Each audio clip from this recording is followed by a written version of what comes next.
Lumitaw ang listahan ng 10 pinakahinahanap ng FBI noong 1949 bilang resulta ng isang pag-uusap sa pagitan ng direktor ng FBI na si J. Edgar Hoover at William Kinsey, si Hutchinson na siyang punong patnugot ng International News Service na naging tagapagpauna ng United Press International. Ginawa ang listahan para ipaalam sa publiko ang pinakamapanganib at hinahanap na kriminal ng FBI at makahingi ng tip o impormasyon para sa kanilang kinaroroonan at pagkakaaresto. Opisyal na inihayag ang listahan noong 1950 at ang unang taong isinama rito ay si Thomas J. Holden, isang magnanakaw at miyembro ng Holden Keating Gang, na kumilos mula 1900 at 26 hanggang 1932. Nahuli siya noong 1951, 15 buwan lamang matapos unang ilathala ang listahan. Ginagamit pa rin ng FBI ang top 10 listahan at nakatulong ito sa awtoridad na mahuli ang maraming kriminal.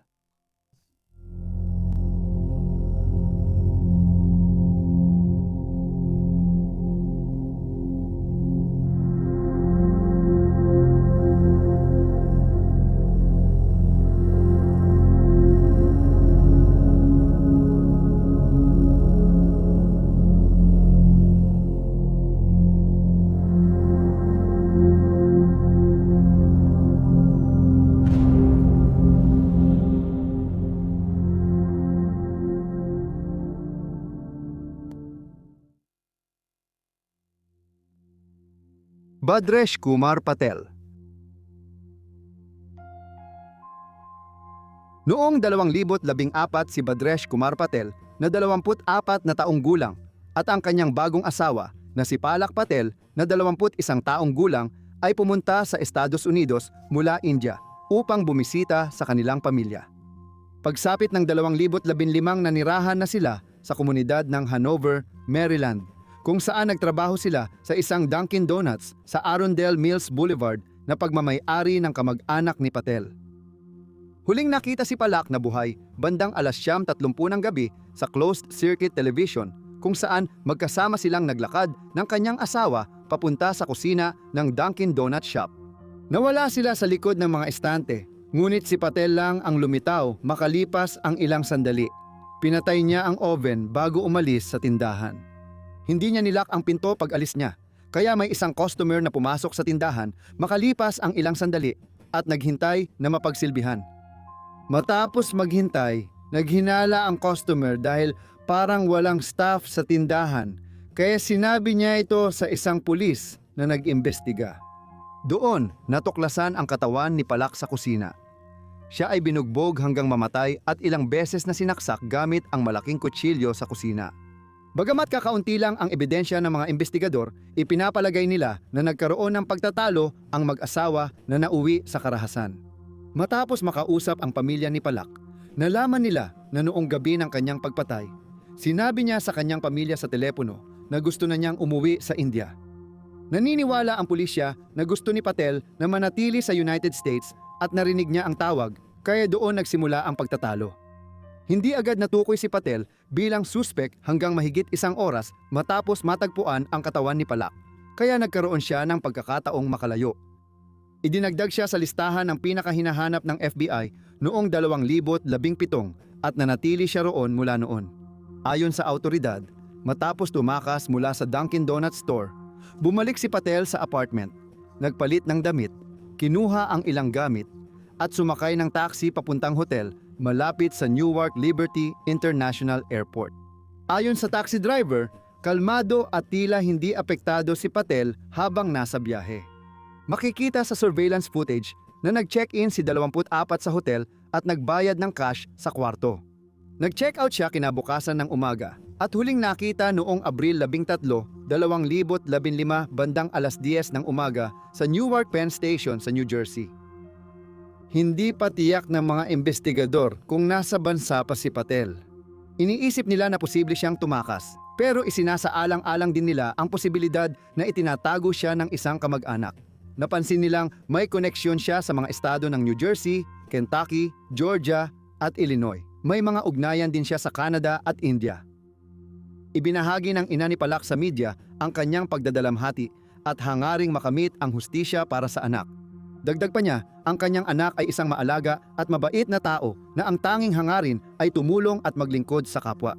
At may mga pangarap na magtrabaho kasama ang mga bata at maging guro balang araw. Sinabi niya sa media, "Gusto ko ng hustisya para sa aking anak." Ito ay isang malinaw na pagtataksil ng kanyang asawa nang walang dahilan, gusto lang niyang makauwi sa India. "Hindi na magiging pareho ang pamilya namin. Miss na miss at mahal namin si Palak. Hindi ako nawawalan ng pag-asa."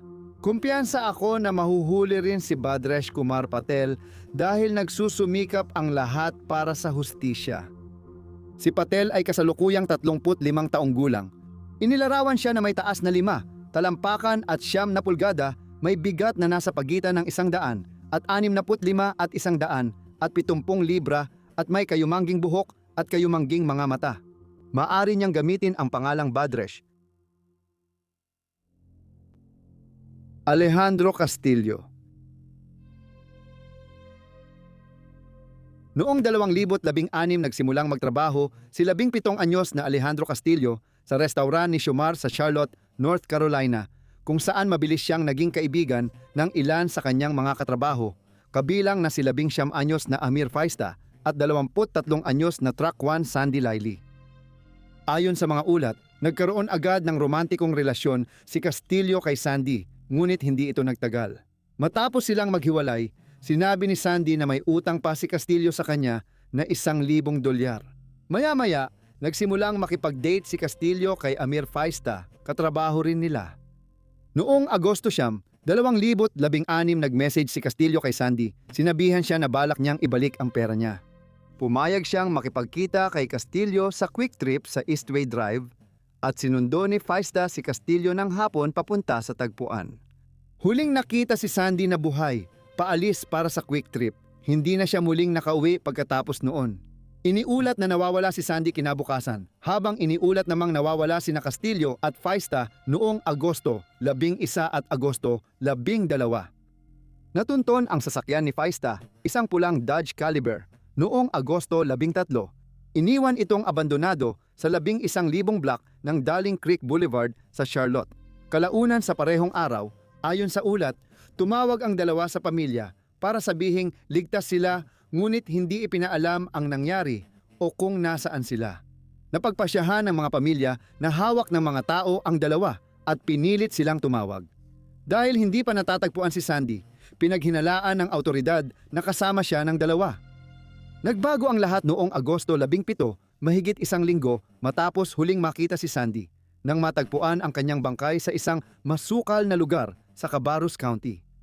Minsan siyang binaril sa ulo at inakala ng autoridad na napatay siya dahil sa pagnanakaw. Ayon sa tiyuhin ni Sandy, umalis siya para makipagkita sa may utang sa kanya. Sa halip na magdeposito noong huling nakita siya, nabawasan pa ng $1,000 ang laman ng kanyang bank account. Napagtanto ng mga investigador na mas malalim pa ang kanilang hinaharap kaysa sa pagnanakaw at mga nawawalang kabataan. Sa investigasyon, nadiskubre ang mga mensahe ni Castillo at Sandy at sina Castillo at Faista ang nagnakaw ng kotse ni Sandy. Pagkatapos itapon ang katawan, nagmaneho siya papuntang Phoenix, Arizona. Iniwan ang kotse sa bus shelter at natagpuan ito noong Agosto 15. Mula rito, sina Castillo at Faista ay nagtungo sa Nogales, Arizona, kung saan nakita sila sa closed-circuit television na tumatawid ng hangganan papuntang Mexico. Hindi na muling nakita si Castillo mula noon. Matapos matuklasan ang lahat ng ito, noong Nobyembre 2, kinasuhan ng first-degree murder ang 17 anyos. Sa sumunod na taon, nadagdagan pa ng kasong unlawful flight to avoid prosecution. Samantala, sumuko naman si Faista noong Oktubre 20. 2016 nagtatago siya noon sa Aguascalientes, Mexico. Una niyang tinawagan ang ina na tumulong sa United States authorities at nag-ayos ng pagsundo sa paliparan. Ipinabalik siya sa United States at inaresto ng mga autoridad sa Texas, kung saan kinasuhan siya bilang kasabwat, matapos ang kasong felony murder at pagnanakaw ng sasakyan. Sinabi niya sa mga investigador na sila ay tumutuloy sa pinsan ni Castillo sa Mexico, ngunit ang 17 anyos ay biglang nawala bago siya sumuko. Si Alejandro Castillo ay kasalukuyang 26 na taong gulang. Inilarawan siya na may taas na 5, talampakan at 6 na pulgada at may bigat na 100 at 78 hanggang 100 at 89 na libra. May itim siyang buhok, kayumangging mata at nakakapagsalita ng Ingles at Espanyol. Maraming posibleng lugar kung saan siya maaaring matagpuan, kabilang ang San Francisco de los Romo o Papayan de Ateaga, pareho sa estado ng Aguascalientes, at sa mga estado ng Mexico na Guanajuato o Veracruz. Yulan Adenay Artzaga Carias. Si Yolan Adenay Artzaga Carias ay nasa listahan ng pinakahinahanap simula pa noong 2021. May connection siya sa industriya ng droga at itinuturing na lider ng Honduran na sangay ng kriminal na grupong Mara Salvatrucha, 13. May mahabang kasaysayan siya ng krimen. Simula 2015 nang makulong sa Honduras dahil sa money laundering at iligal na samahan. Ngunit nakatakas siya mula sa mga autoridad noong Pebrero ng 2020 nang siya ay dinala sa isang pagdinig sa korte sa lungsod ng El Progreso. Nakakaunti lang ang mga gwardya. Bukod pa rito, siya ay dinala gamit ang van imbes na helicopter na talagang hindi karaniwan. At ang militar at pulis ay hindi binigyan ng abiso ng maaga tungkol sa paglipat ng isang napakadelikado at kilalang bilanggo. Pagdating niya sa korte, ang gusali ay pinasok ng grupo ng mga miyembro ng gang na Mara Salvatrucha, 13, na biglang sumugod sa loob at tinulungan si Artzaga Carias na makatakas. Mula noon, siya ay malaya at di pa nahuhuli. Noong 2021, kinasuhan siya ng United States Attorney para sa Southern District ng New York ng karagdagang mga kaso na may kaugnayan sa raket, droga, pagpupuslit at paggamit ng mga baril, na siyang naging dahilan kung bakit siya isinama sa listahan ng pinakahinahanap ng FBI. Pinalitan niya ang United States fugitive na si Robert William Fisher, na pinaniniwala ang responsable sa pagpatay sa kanyang asawa at mga anak at sa pagpapasabog ng kanilang bahay noong 2001. Noong 2023, inanunsyo ng Bureau of International Narcotics and Law Enforcement Affairs ang gantimpalang $5 milyong para sa impormasyon na magdudulot sa pagkakaaresto at pagkakakulong ni Artzaga Carias. Si Artzaga Carias ay kasalukuyang 43 taong gulang. Inilarawan siya na may taas na 5, talampakan at 5 pulgada at may bigat na humigit kumulang 160 libra. Maaaring gamitin niya ang pangalang Alexander Mendoza at minsan ay tinatawag din siyang Porky. Rusa Ignatova. Si Ruha Ignatova ay ipinanganak sa Bulgaria noong 1980 at lumaki sa Alemanya, kung saan natuklasan na siya ay isang napakatalinong bata. Sa kalaunan, nakalaktaw siya ng isang baitang at sa edad na 18, nakakuha siya ng scholarship para mag-aral sa Universidad ng Constance. Nagtapos noong 2005 na may PhD sa pribadong internasyonal na batas. Nag-aral siya sa Oxford University at nagtapos ng master's degree sa European Law. Pagkatapos ng pag-aaral, nagtrabaho siya at naging matagumpay sa pananalapi bago ilunsad ang OneCoin cryptocurrency noong 2014. Dahil sa karisma at kumpiyansa, napa-invest ni Ignatova ang milyon-milyong tao sa cryptocoin na may pangakong malaking balik.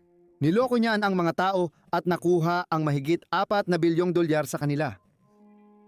Noong Oktubre 25, 2017, nakatakda siyang makipag-usap sa mga mamumuhunan sa Lisbon. Pero sa halip, naglakbay siya mula Sofia, Bulgaria, papuntang Athens, Greece, sakay ng isang Ryanair flight. Pagkatapos noon, nawala siya. Sinasabing may nagbabala sa kanya tungkol sa investigasyon sa panlilinlang kaya nagtago siya. Ayon sa ulat, noong 2019, tinangkang tumulong ng kilalang lider ng organisadong krimen sa Bulgaria na si Krasmir Kamenov sa investigasyon ng Estados Unidos tungkol sa pagkawala ni Ignatova. Ngunit siya, ang kanyang asawa, at 2 pa ay natagpuang patay sa kanilang bahay sa Cape Town bago pa siya lubusang maimbestigahan noong 2022. Ilan sa mga unit ng pulisya sa Alemanya ang nag-anunsyo na hinahanap si Ignatova upang masampahan siya ng kaso ng panlilinlang. Agad na inabisuhan ang Interpol at idinagdag siya ng FBI sa kanilang listahan ng mga pinakahinahanap. Noong 2024, ipinag-utos ng korte sa United Kingdom na i-freeze ang kanyang at kanyang mga kasamahang ari-arian.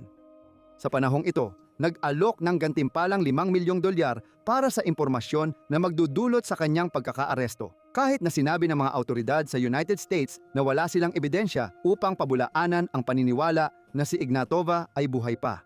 Iniulat ng Bureau of Investigative Reporting and Data at Investigative Reporting Site sa Bulgaria noong 2023 na may isang impormante ng pulisya sa Bulgaria na nakarinig sa bayaw ng isang drug lord na nagngangalang Taki Christoforis Amanatidis na si Ignatova ay pinatay noong 2018.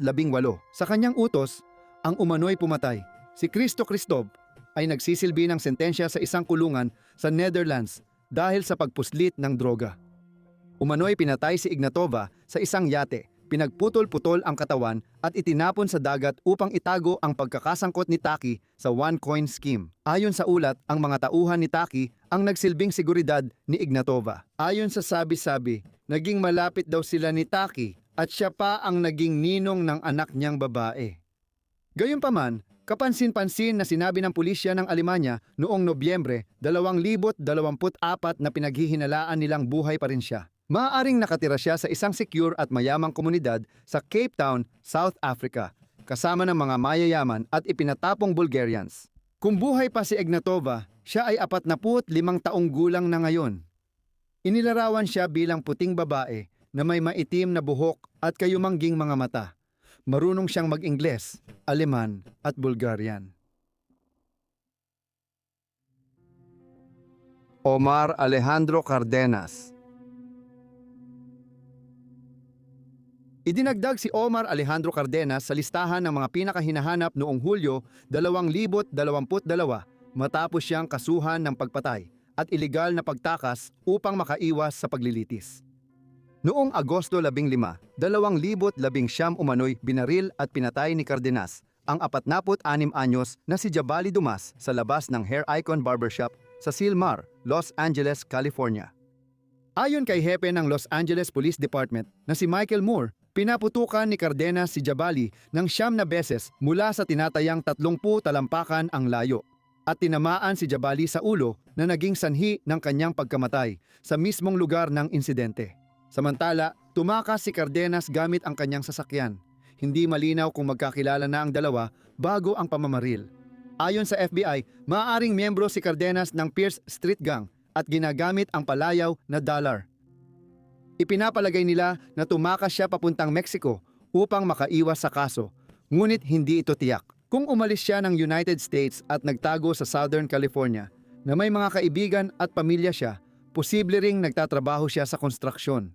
Inilarawan si Cardenas na may taas na nasa pagitan ng 5 talampakan, 6 pulgada at 5 talampakan, 7 pulgada at may bigat na nasa pagitan ng 200 at 40 at 300 libra. Maitim ang kanyang buhok, kayumanggi ang mga mata at nagsusuot siya ng salamin at contact lens. Mayroon siyang kahit isang tattoo at madalas niyang binabago ang kanyang gupit at balbas o bigote. Wilva Villegas Palomino.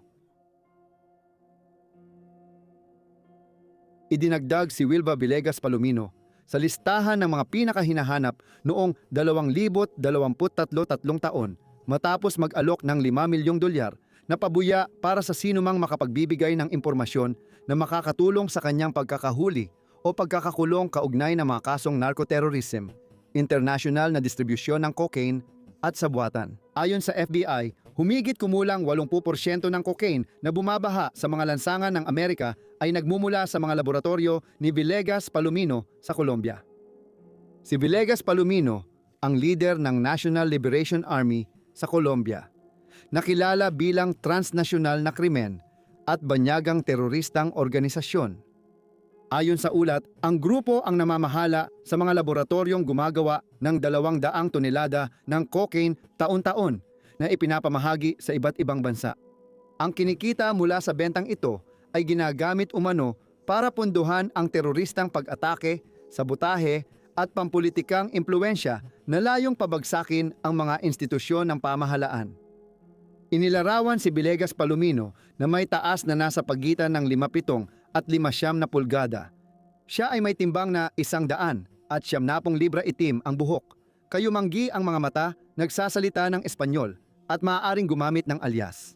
Carlos El Puerco, na isinalin bilang Carlos ang Baboy El Puerco, Wilba Villegas at Wilba Palomino. Fausto Isidro Mesa Flores, kilala rin bilang El Chapo Isidro. Si Fausto Isidro Mesa Flores, na kilala rin bilang El Chapo Isidro, ay may mahabang kasaysayan ng krimen. Ipinanganak sa Mexico noong 1982 nagsimula siyang magtrabaho para sa Juarez Cartel noong dekada 90. Ngunit matapos mamatay ang kanilang leader noong 1997, iniwan niya ang grupo tulad ng ginawa ng marami pa at sa huli ay sumali siya sa Beltran Leyva Cartel. Mabilis siyang nagkaroon ng respeto sa loob ng grupo at napatunayan niyang isa siyang bihasang hitman. Tapat pa rin siya sa grupo kahit napatay ng militar ng Mexico ang kanilang leader noong Disyembre 2009. Ang seksyon ni Mesa Flores sa grupo, ang Los Mazad de Lecos, ay nakabase sa estado ng Sinaloa sa Mexico at kadalasang sangkot sa pagpupuslit ng mga ilegal na droga tulad ng meth, heroin, marijuana at cocaine. Simula noong 2010 siya at ang kanyang mga tauhan ay itinuring na isa sa mga pangunahing karibal ng Sinaloa Cartel, ang pinakamalaking drug cartel sa bansa na nagdulot ng mga kidnapping at pagpatay sa buong lugar. Bagamat hindi ito kakaiba para sa grupo, na inakusahan na ng pakikilahok sa mga barilan, kidnapping, pagpatay, pagpapahirap at pangingikil upang mapanatili ang kontrol sa kanilang teritoryo, si Mesa Flores ay kasalukuyang pinaghahanap dahil sa maraming kasong may kaugnayan sa droga, pati na rin sa paggamit at pagmamay-ari ng baril, at may nakalaang gantimpalang $5 milyong para sa impormasyong magdudulot sa kanyang pagkakahuli. Huli siyang natagpuang nasa lungsod ng San Pedro. Si Garca Garcia sa Nueva Leon, Hilagang Silangang Mexico, ay dumalo sa youth basketball event kasama ang pamilya niya noong ika-19 ng Enero 2013. Idinagdag siya sa listahan ng mga pinakahinahanap noong ika-4 ng Pebrero 2025 kapalit ni Donald Eugene Fields Ikalawa, isang human trafficker ng mga bata na nahuli sa Florida noong Enero ng taong ito. Si Mesa Flores ay kasalukuyang 43 taong gulang. Inilalarawan siya bilang may taas na 5 talampakan at 5 pulgada at may bigat na humigit kumulang 159 libra. Maitim ang kanyang buhok at kayumanggi ang mga mata at pinaniniwalaang nasa Mexico pa siya. Ryan James Wedding. Sa unang tingin, si Ryan James Wedding ay tila hindi mo aakalain na mapapasama sa listahang ito. Canadian Olympic snowboarder si Wedding na sumali sa maraming paligsahan mula 12 taong gulang. Pero matapos ang 2002 Winter Olympics, nagsimula siyang magbenta ng droga na nagdala sa kanya sa isang buhay ng krimen ayon sa mga ulat. Habang nag-aaral sa Simon Fraser University sa British Columbia, huminto siya at nagbenta ng marijuana sa mga kamag-aral para kumita. Hindi nagtagal, nagsimula siyang magbenta ng mas matitinding droga nang sumama siya sa mga Iranian at Russian na nagpuslit ng cocaine. Noong 2006 inilabas ang search warrant sa kanya matapos matuklasang nagpapalago siya ng maraming marijuana sa kanyang ari-arian. Gayunpaman, hindi siya kinasuhan noon. Pagkalipas ng 4 na taon, nahatulan siya sa tangkang pagbili ng cocaine sa Estados Unidos, Gov agent at hinatulan ng 4 na taong kulong.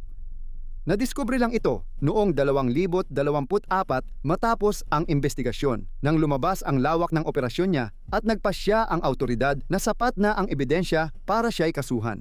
Inakusahan ng kagawaran ng katarungan ng United States si Wedding na pinuno ng transnasyonal na grupong kriminal na sangkot sa pagpupuslit ng cocaine at pagpatay, pati ng mga inosenteng sibilyan. Maraming kasong isinampa laban sa kanya, kabilang ang pagpupuslit ng droga, pamumuno sa organisadong kriminal na grupo, 3 bilang ng pagpatay at tangkang pagpatay. Sinasabing ang mga pinatay ay sina Jagda Sidhu, 57 taong gulang, Habujin Sidhu, 55 taong gulang, at Mohamed Zafar, 39 na taong gulang. Ang mga Sidu ay pinatay noong Nobyembre 2023 habang si Safar naman ay pinatay makalipas ang 6 na buwan noong Mayo 2024. Pinaniniwala ang iniutos ni Wedding ang mga pagpatay kasama si Andrew Clark, ang kanyang pangalawa sa utos, na naaresto noong Oktubre 2024 at kinasuhan kaugnay ng isang hiwalay na pagpatay. Naniniwala ang autoridad na matapos siyang makulong noong 2010 at makalaya mula sa bilangguan. Pagkatapos nito, tumakas siya papuntang Mexico kung saan naging mataas na opisyal siya ng Sinaloa Cartel. Ang mga palayaw niya doon ay El Jefe, Higante at pampublikong kaaway. Idinagdag si Wedding sa listahan ng pinakahinahanap noong Marso 2025 kapalit ng kriminal na si Alexis Flores na nang abuso at pumatay ng bata at hanggang ngayon ay hindi pa rin nahuhuli. Si Wedding ay kasalukuyang 43 taong gulang at inilalarawan bilang may taas na 6 na talampakan at 3 pulgada at may bigat na humigit kumulang 240 na libra. Kayumanggi ang buhok at asul ang mga mata ni Wedding. Minsan may bigote o balbas. Ginagamit din niya ang mga pangalang Eliasis James, Conrad King at Jesse King. May gantimpalang 10 milyon para sa impormasyong magreresulta sa kanyang pagkakaaresto o pagkakakulong. Giovanni Cicente Mosque Serrano. Si Giovanni Cicente Mosque Serrano ay idinagdag sa listahan ng mga pinakahinahanap noong Hunyo ng 2025 matapos siyang mapatawan ng maraming kaso ng sabwatan, pamamahagi ng kokaina at pagbibigay ng suporta sa isang banyagang teroristang organisasyon. Pinalitan niya ang umano'y mataas na lider ng Mara Salvatrucha, 13 na si Francisco Javier Roman Bardeles sa listahan, isang Honduranong pugante na nahuli noong Marso ngayong taon. Pinaniniwalaang si Mosque Serrano ay isang mataas na lider ng gang na konektado sa Tren de Aragua, isang transnasyonal na teroristang grupo mula Venezuela. Kabilang sa mga gawain ng grupo ang pagpatay, raket, kalakalan ng droga at tao, panggagahasa, pagdukot, ransom, panunuhol at money laundering. Nagsimula ito sa bilangguan sa Venezuela pero kumalat sa Latin America at Estados Unidos sa loob ng 11 taon. Kamakailan, idineklarang banyagang teroristang grupo ito ng administrasyon ni Pangulong Donald Trump ng Amerika. Ayon sa mga ulat, ang Tren de Aragua ay kumikilos sa Bolivia, Colombia, Chile at Peru, pati na rin sa Venezuela at Estados Unidos. Kasama ng National Liberation Army, nagpapatakbo ito ng mga sex trafficking network sa bayang hangganan ng Villa del Rosario at sa Narchi de Santander sa Colombia. Sinasamantala nila ang mga imigranteng Venezuelan at mahihina, pinipilit sa trafficking at binabaon sa utang na di kayang bayaran. Si Mosquera Serrano ay kilala umano bilang El Villaro o ang Matanda at siya ang unang miyembro ng grupo na nailagay sa listahan ng mga pinakahinahanap. Sa ngayon, siya ay 37 taong gulang at may gantimpalang $3 milyong para sa impormasyong tutukoy sa kanyang pagkakahuli. Isinilarawan siyang mamamayan ng Venezuela na may itim na buhok at kayumangging mata. Cindy Singh. Si Cindy Rodriguez Singh, 40 ay napabilang sa listahan ng pinakahinahanap noong Hulyo 2025 dahil sa pagpatay sa kanyang anak na si Noel Rodriguez Alvarez, 6. Huling nakita ang batang lalaki noong Oktubre 2022. Kahit wala pang katawan na natagpuan, pinaniniwala ang pinatay siya ng ina, marahil sa kanilang ari-arian. Ipinanganak ng wala sa oras si Noel na may ilang pisikal na kapansanan sa pag-unlad, kabilang ang kapansanan sa paningin, pilay, pagkaantala sa pagsasalita, esotropia at chronic lung disease. Dahil dito, kailangan niya ng regular na gamutan at kinakailangang alagaan siya ng 24 na oras. Ayon sa ulat, hindi maalaga at mapagmahal na ina si Rodriguez Singh ayon sa mga nakakakilala sa kanya. Tinawag niya ang anak niyang masama at sinapian ng demonyo. At muntik na itong itakwil sa pamilya dahil natakot siyang saktan nito ang iba pa niyang anak. Inaakusahan siyang inabuso ang anak sa hindi pagpapakain, hindi pagpapainom ng tubig para hindi napalitan ang diaper, at minsan ay binubugbog gamit ang bungkos ng susi kapag nahuhuling umiinom ng tubig. Sa kabila ng kanyang edad, hindi kailanman naipasok si Noel sa paaralan. At simula Hulyo 2022, hindi na siya dumadalo sa kanyang mga regular na appointment sa doktor. Ayon sa isang kakilala, minsang humingi ng pabor si Rodriguez Singh na hiramin ang kanilang anak para sa isang pagbisita sa doktor sa panahong ito. Noong Marso 2023, hiniling sa mga pulis sa Evermont, Texas na magsagawa ng welfare check kay Noel dahil ilang buwan na siyang hindi nakikita. Huling nakita siya ng staff ng ospital habang nanganak ng kambal ang kanyang ina noong Oktubre 2022. Inilarawan siyang mukhang hindi malusog at kulang sa nutrisyon. Ayon kay Rodriguez Singh, siya ay nasa Mexico at inaalagaan ng pamilya ng kanyang tunay na ama nang magsagawa ng welfare check ang autoridad. Kalaunan, nakausap ng mga investigador ang tunay na ama ni Noel at nalaman nilang hindi pa niya nakikilala ang kanyang anak.